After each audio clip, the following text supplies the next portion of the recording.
میں شادی کرنے سے انکاری تھی کیونکہ مجھے سسرالی رشتوں سے چڑ تھی بلکہ نفرت تھی۔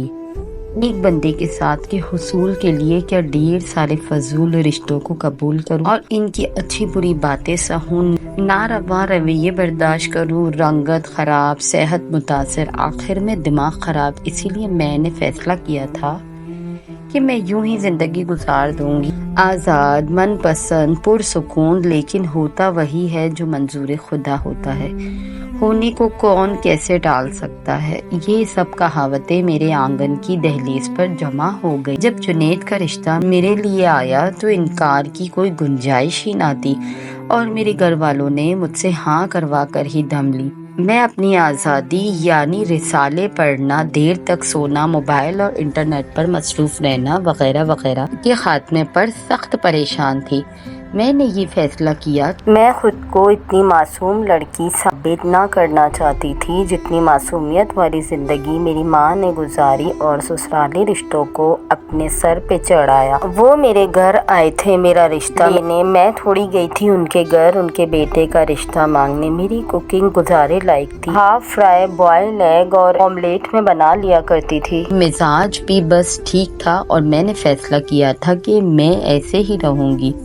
پھر شادی کے تمام معاملات بخیر و خوبی انجام پا گئے اور رسموں میں بدمزگی ہوئی، نہ حق مہر پر جھگڑا ہوا، نہ بری میں آؤٹ فیشن کپڑے رکھے، نہ ہی ولیمے پر فضول میک اپ کرایا گیا۔ ہر چیز نفیس اور عمدہ تھی، پر میں اپنے ہی غموں میں گرفتار تھی، سسرال کے خلاف منصوبہ بندی پہ مصروف تھی، سو کسی اور طرف دھیان ہی نہ گیا۔ چند روز کے ناز و نخروں کے بعد اصل زندگی کا آغاز ہوا تو میں نے گھر والوں کے 14 طبق روشن کر دیے۔ میں نے لاگی لپٹی دیے بغیر اپنا موقف بیان کر دیا، کچھ عملاً اور کچھ لفظاً۔ دراصل میں بلا ضرورت بولتی نہ تھی اور اس کا سبب میری کم گوئی نہ تھی، بلکہ میں صرف اپنے پسند اور اپنے مطلب کے لوگوں کو ہی لفٹ کراتی تھی، ورنہ گمسم بیٹھی رہتی تھی اور میری ساس کو میری اس خوبی نے متاثر کیا۔ اب جو دلہن کو کفن پھاڑ کے بولتے دیکھا تو یقیناً حیرت بنی بیٹھی تھی۔ ایک نند اپنے گھر کی تھی، ایک دیور اور ایک نند پڑھتے تھے، سسر اور میرے شوہر جاب کرتے تھے۔ خوشحالی تھی، پیسے کی ریل پیل۔ میں خود کو بیڈ روم میں محدود رکھتی، میں کسی سے بات نہ کرتی، مجبوراً کلام کرنا پڑتا تو میرا انداز ایسا ہوتا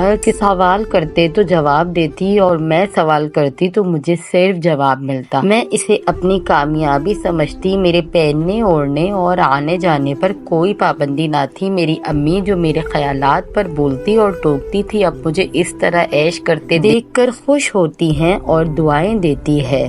آپ کی سوچ غلط تھی امی، میں کبھی آپ کو فالو نہیں کروں گی۔ میں ٹین ایج میں تھی جب امی سے یہ کہتی اور میں نے ایسا ثابت کر دکھایا۔ اس کی وجہ میری دادی اور پھپھو کا امی سے نہ رواں سلوک تھا، بلکہ ظالمانہ کہنا زیادہ مناسب ہے۔ میری دادی سارا دن پلنگ پر بیٹھ کر حکم چلاتی، پھپھو مزاج دار، دادا اور چاچو عزو معطل اور ابو بے حس، اور جب تک دادی زندہ رہی امی کی زندگی ایک سزا تھی۔ امی کے میلے کپڑے، بے رونق آنکھیں، بری حالت ابو کو نظر نہ آتی تھی۔ سب لوگ امی پر ترس کھاتے، ابو صرف تابع دار بیٹھے تھے۔ ان حالات نے مجھے باغی بنا دیا اور خود سر بھی۔ سو آج میں جو بھی تھی حالات کے رد عمل کے نتیجے میں بنی تھی۔ میرا خیال تھا سسرال میں سب نے میری ہر ڈرمی پر سمجھوتا کر لیا سوائے میرے شوہر کے۔ وہ مجھے ٹوکتے، پہلے پیار سے اور پھر سنجیدگی سے۔ میں اسے اپنی سانس کا سکھاوا سمجھ اور نندوں کی پڑھائی ہوئی پٹھیا سمجھتی، حالانکہ وہ میری ضدی طبیعت پر 2 حرف بیچ چکی تھی۔ وقت اپنی چال چلتا رہا، سسر وفات پا گئے اور دیور باہر پڑھنے چلا گیا، چھوٹی نند بیائی گئی۔ میرا مزاج اور روش وہی تھا، لیکن سانس اب علیل رہنے لگی تھی۔ شعیب کا سختی سے حکم تھا کہ گھر کی طرف توجہ، اور اب میں مارے باندھے کام کر لیا کرتی تھی، 2 بچوں کے باوجود میری خوبصورتی قائم تھی۔ میں اپنی چھوٹی بہنوں سے کم عمر لگتی تھی۔ ایک روز میں بچوں کی شاپنگ کرنے گئی تو نہ جانے دل میں کیا آیا، ایک جوڑا ساس کے لیے بھی خرید لیا، شال پسند آئی وہ بھی ان کے لیے خرید، نہ جانے کیوں گھر آ کر ان کو جوڑا اور شال دکھائی۔ پہلے وہ بے یقینی سے دیکھتی رہی، پھر سر پر ہاتھ پھیر کر دعا دی۔ نہ جانے کیوں پہلی بار میرا دل سخت رقیق ہو گیا، شاید انہوں نے کبھی روایتی ساس بن کر نہیں دکھایا تھا۔ میں ان کے لیے پرہیزی کھانا بنانے لگی، ایسا اب میں خود ہی کرتی تھی بغیر شعیب کے کہے۔ اور ایک روز اچانک ان کی طبیعت خراب ہو گئی، انہیں ہسپتال لے جانا پڑا، سیریس حالت تھی، سب پریشان، میں بے حس اور لا تعلق۔ شعیب نے کہا امی مجھے یاد کر رہی ہے، میں ہاسپٹل گئی، ہم دونوں کمرے میں تنہا تھے، انہوں نے میرا ہاتھ پکڑ لیا اور اپنے پاس بٹھایا، زندگی میں پہلی بار ہم دونوں یوں فرصت سے بیٹھے تھے۔ امی آپ سوپ پی لے، میں انہیں سوپ پلانا چاہتی تھی، انہوں نے ہاتھ کے اشارے سے منع کر دی، وہ کچھ کہنا چاہتی تھی، ان کے تاثرات بتاتے تھے۔ میری سانس ایک لمبی سوچ میں چلی گئی اور مجھ سے کہنے لگی کہ میری شادی ہوئی تو میرا واسطہ روایتی سسرال سے پڑا، اب اپنی مظلومیت کی داستان سنائے گی۔ میں نے بیزاری سے سوچا، سخت بدمزاج بلکہ کسی حد تک ظالم ساس کو میرا اوڑھنا تک ناپسند تھا، میک اپ کا تو سوال ہی نہیں اٹھتا، میں سردی گرمی لیلن کی 2 جوڑوں میں گزارا کرتی، میں سالن بنا کر اپنی ساس کے سامنے رکھ دیتی، وہ اپنی مرضی سے نکال کر دیتی، کبھی بوٹی ڈالنا بھول جاتی، کبھی پانی والا سالن میرا مقدر بنتا اور کبھی میرے حصے کی روٹی ختم ہو جاتی۔ شوہر اچھے تھے مگر اپنے کمرے کی حد تک، وہ سب کہتے ہیں میں جلتے توے پر زندگی گزار رہی ہوں، ہر وقت لڑائی جھگڑا روک ٹوک، میرے دل میں ساس نندوں کے لیے بیزاری تھی اور شوہر کے لیے نفرت۔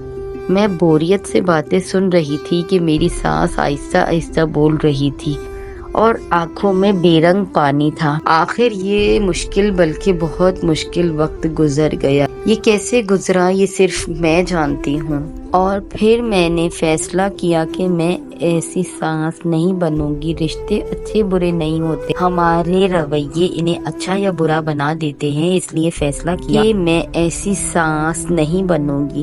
پھر سانس کی وفات کے بعد میرے دل سے ان کے لیے نفرت اور گلے ختم نہ ہوئے تھے۔ میں نے سوچا کیوں بیٹے اور بہو کی زندگی کے اچھے دن اپنے ہنسنے اور جلانے کی نظر کروں، میں شاید اچھی سانس نہ بھی بن سکوں مگر اچھی انسان تو بن سکتی ہوں۔ میں نے اپنی بیٹیوں کو بھی گھریلو سازشوں سے دور رکھا، میں یہ جانتی تھی کہ ان کا ذہن گندا نہ ہو۔ آج میرے بچے اپنے گھروں میں خوش اور مطمئن ہیں، میرا لحاظ کرتے ہیں، احترام کرتے ہیں، مجھے یقین ہے کہ مرنے کے بعد مجھے اچھے الفاظوں میں یاد رکھیں گے۔ پھر میری سانس کا سانس پھولنے لگا، میں نے پانی پلایا اور کمر سہلائی اور کافی دیر بیٹھنے کے بعد میں واپس آ گئی۔ نہ جانے میرا دل کیوں بوجھل تھا، شاید مجھے آج اپنی زیادتیوں کا احساس ہونے لگا۔ بعض اوقات برے لوگوں کو اچھے لوگ مل جاتے ہیں جو ان کو بدل دیتے ہیں اور اسی طرح اچھے لوگوں کو برے لوگ مل جاتے ہیں، اور جیسے میری ساس ایک مہربان عورت تھی اور میں نامہربان بہو، ساس کی باتوں نے میرے دل پر اثر کر ڈالا تھا۔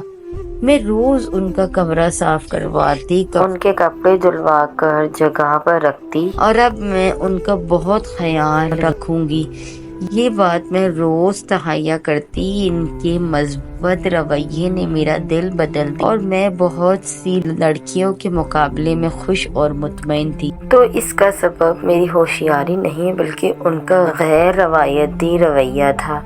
پھر چوتھے دن پتہ چلا کہ ان کا انتقال ہو گیا ہے، میں بہت روئی اور تڑپی، مجھے ان کی محبتوں کا احساس ہو گیا تھا، اپنے پچھتاوے مار رہے تھے۔ یہ سب کہتے تھے کہ ایسی بہو کبھی نہیں دیکھی، بیٹیوں جیسی محبت کرتی۔ میری نند رو رہی تھی اور مجھ سے دور دور تھی، ساتھ والی آنٹی نے مجھے دلاسا دیا، مرحومہ تمہیں بڑی دعائیں دیتی، سدا سہاگن رہنے کی، تندرستی کی اور خوشیوں کی، تم نے جو سوٹ انہیں گفٹ کیا تھا وہ پہن کر میرے پوتے کے عقیقے پر آئی، وہ نہ جانے کیا کیا کہہ رہی۔ میں برستی آنکھوں سے ان کا چہرہ دیکھ رہی تھی جو دھندلا ہو رہا تھا۔ میرے سسرالی بے قصور تھے، شاید یہ خون اور فطرت کا اثر جو مجھ میں دادی اور پھپھو کی طرف سے آیا تھا، جن پر میری ماں کی خدمت اور اچھائی کا اثر نہ ہوتا تھا۔ اے کاش اگر یہ وقت نہ گزرا ہوتا تو شاید تلافی کی صورت ممکن۔ یہ حقیقت ہے، مگر اچھی سانس میں ضرور بن سکتی تھی۔